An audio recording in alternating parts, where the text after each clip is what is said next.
আসসালামু আলাইকুম, সবাইকে স্বাগত জানাচ্ছি আজকের ভিডিওতে। কেমন আছেন সবাই?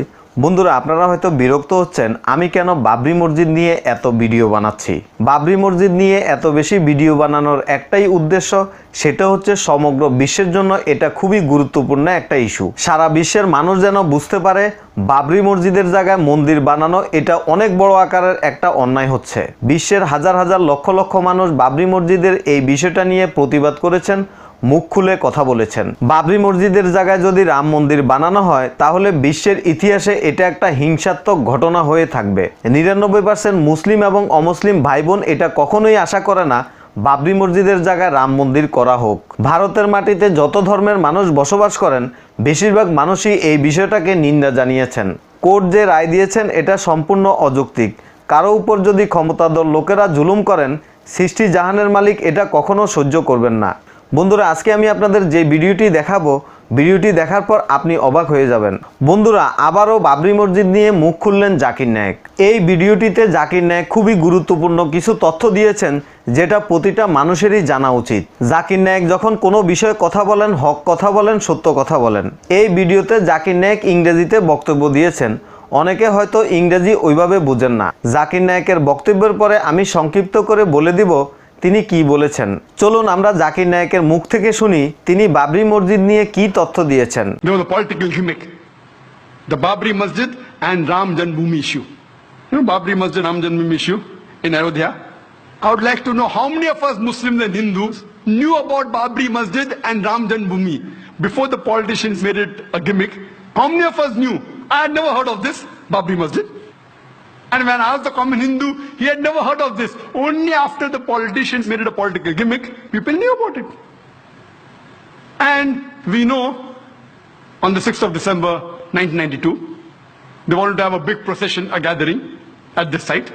The Supreme Court had explicitly said that no gathering anywhere close to the disputed site.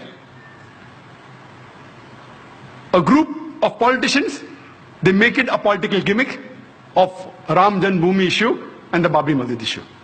They want to gather on 6th of December. The ruling politicians know very well that they have the Supreme Court backing. They could have easily stopped the gathering, easily. But then they think, if I stop, I may lose vote. So they let the gathering take place. The gathering takes place and then they say, spontaneously, the thousands of cars were gathered there. Spontaneously, the Babri Masjid was destroyed spontaneously. You know, there was live recording on the various satellite channels. We know that with trishuls and lathis, how can you get down a structure? Is it possible? No. They had planted explosives. With this pre-planned act, that planted explosives, anyone can see. You don't have to be a specialist of military. You can see it with your eyes. That explosive was planted and that's how the structure came down. Can the structure come down with lathis and trishuls? Maybe George Bush saw this. 6th December 1992, that's how he had conducted the inside job of 11th September. Time does not permit me to speak about the inside job. That requires a lecture by itself. Inside job of 11th September. Many Americans have spoken about that. Maybe he saw it and he got the idea that let's conduct in New York also. Later on, what happens? This emerges into riots. Throughout the country, there were riots. It is the largest riot after partition in the whole country, where tens of thousands of innocent human beings were killed, mainly Muslims. Who's to blame? The innocent Indians.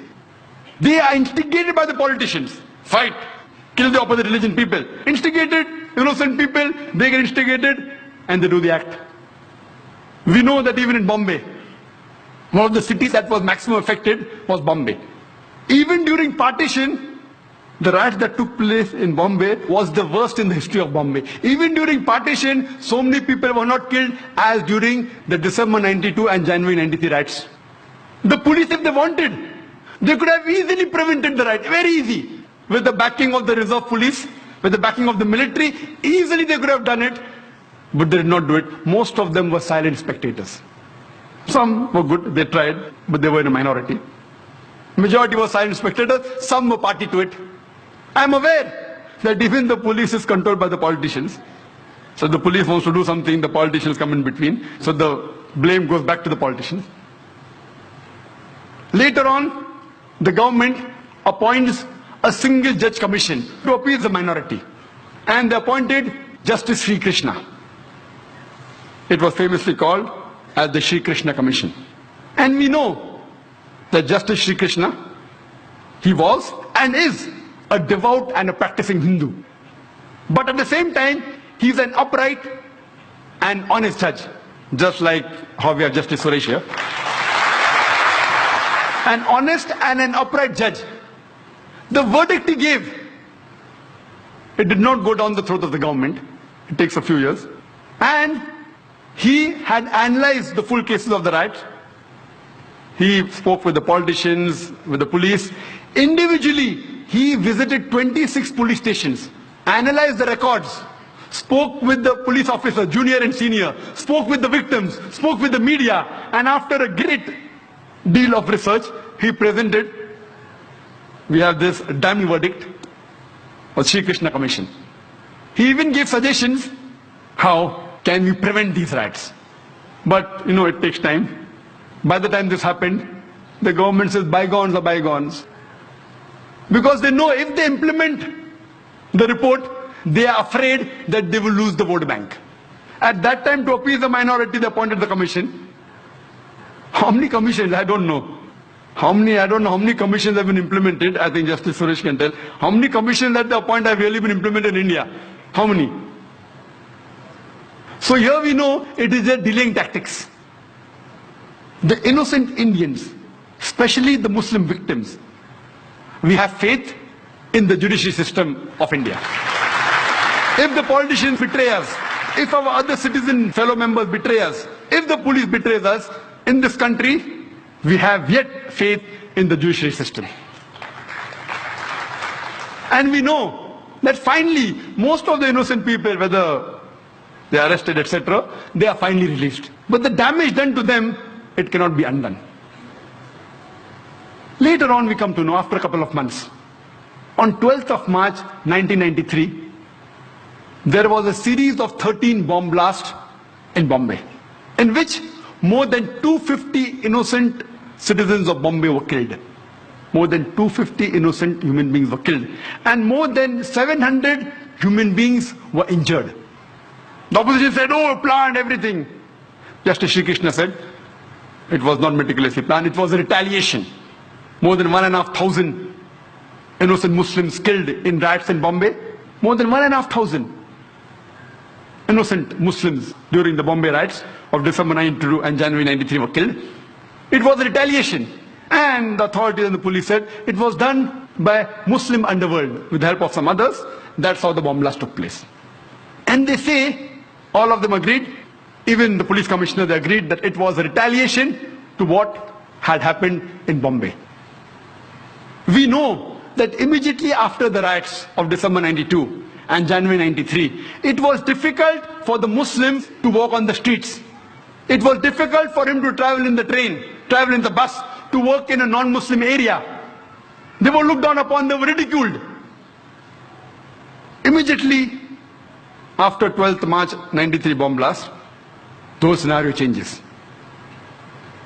Most of the Muslims, they know that killing innocent people is prohibited. Yet, they had a soft corner for these people who did the bomb blast. They were happy internally. In Islam, two wrongs don't make a right. Islam condemns this act. Killing innocent human being is to be condemned. You cannot kill innocent human being if somebody else has done injustice to you. You can't kill a third person even if you belong to the same community. Islam prohibits that. Whoever did it, whether Muslims or non-Muslims, whoever killed more than 250 innocent human beings on 12th March 1993, Islam condemns it. Most of the Muslims knew that killing innocent people is haram, it is prohibited, yet they were internally happy. But you cannot use wrong means to reach a right goal. You cannot. Islam does not permit that you use the wrong method to reach a right goal. There cannot be any justification. We realize that Muslims are harassed, they were tortured, they were killed, but you can't justify the killing of innocent human beings. Imagine the family of those more than 250 innocent human beings. When they come to know that the Muslims have killed us, they will think, what kind of religion is this? What wrong did they do? Did they harass you? The person who has harassed you, if you catch him and put him to trial and he is the culprit and you punish him, no problem. All religions will give you permission. The innocent people killed on the street, what wrong they did to you? Imagine he will become a permanent enemy of Islam. Islam does not justify the killing of any innocent human being. It is to be condemned. When we realize the chain of sequence of events, who is to be blamed? We come to know that prevention is better than cure.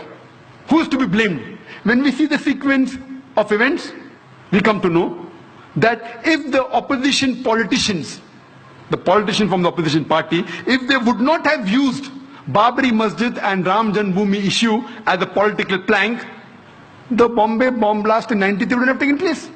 Later on, the politicians in power, they could have easily prevented the gathering. They could have easily prevented the destruction of the Babri Masjid. Easily. They had the Supreme Court verdict. They had the military, they had the police, but they were afraid that if we do it, we'll lose vote bank, so they let the destruction take place. Second people responsible are the politicians in power. Third people, the innocent Indians, they are instigated against the minority. And they involve in killing of thousands of innocent Muslims. They are too responsible. But they're innocent people. Fourth people responsible is the police. The police could have easily prevented the riots in Bombay or anywhere in India, easily. The normal civilians, we are military trained. We cannot fight with the police. It's easy. It's very easy for the police of any city, especially Bombay, to prevent the riots.